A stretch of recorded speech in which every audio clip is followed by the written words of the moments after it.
Hello, my name's CJ Kinsolving. I'm the chairman of Lea County Cowboy Hall of Fame. Our membership's kind of been up and down here, and I'll tell you what, and we got Daryl, and he's been our fearless leader, and it's been smooth sailing since he got here, and everything's been great.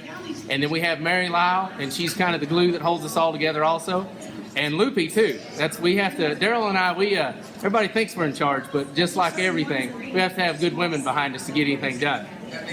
And so, a little bit about myself. I live in the Crossroads area. I guess I would be, I graduated from Tatum High School, and then I went to school at Texas Tech, and I've come back here and come to my family's ranch.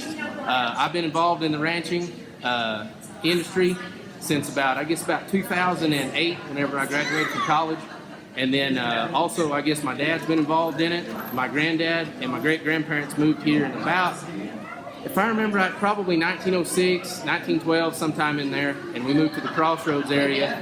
And before that, we were actually in Elida. So we've been in New Mexico a little longer than we've actually been in New Mexico. But we haven't been in Lea County the whole time that we've been in New Mexico. But I guess it really doesn't matter because back then there actually wasn't even any counties. So, like I said, we moved to New Mexico before it was a state and before we had counties. I know up there in my area, it's kind of a unique area of Lea County. It was one of the last places in Lea County that a lot of people moved because, of course, there was, like all the Llano Estacado, there's no live water there, so they had to come up with the windmills before people could move up there. And then when they figured out they had water, I know like there around the Tatum area, water, is probably 10 to 20 feet. So that whole time when people were coming out here, it's hard to believe that water was that close under their feet.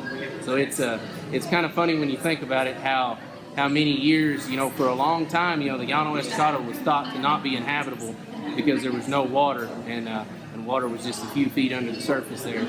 I'll tell you what, I'll pass it off to this guy right here in just a second. We've got the vice president here in a second, Jace Reed. We'll bring him up here in a second. I'll tell you a little bit about him, give you a little bit of an introduction. He is kin to all the Medlins, and from what I know about Lea County history, the Medlins go back probably some of the first people to actually be here. I think we've been here 4 generations. I think the Medlins have probably been here 5, maybe 6. They're very, very early pioneers of Lea County, and they've continued on and on. Very good family, lots of deep roots here, and like I said, we're very lucky to have Jace. And like I said, his father-in-law would be Billy Royce Medlin, and if I remember right, I think Billy Royce, he's been here, oh my goodness, long time himself. And I guess we had Billy Royce, and then I think his dad was Buddy Medlin, and then after Buddy Medlin, I think we had Hawk Medlin, and then I think after Hawk you had Lum or Christopher Columbus Medlin, and all of those people are all inductees here in the Lea County Cowboy Hall of Fame. And I guess I should mention also my family. I have a great grandmother that was inducted, I think 78 or 79. She was one of the early ones, and she was Samantha Anderson, Crossroads area, and we still have that. We still own and operate that part of the ranch. It's where I actually live. And then I also have my great-granddad, which would be C.W. Kinsolving. He was inducted a few years ago, and so like I said, I have quite a few of my great-grandparents that have been inducted in here. And like I said, I'll hand it off, and I'll let Jace Reed get over here, and he can tell you a little bit more about the Medlin family. Thank you.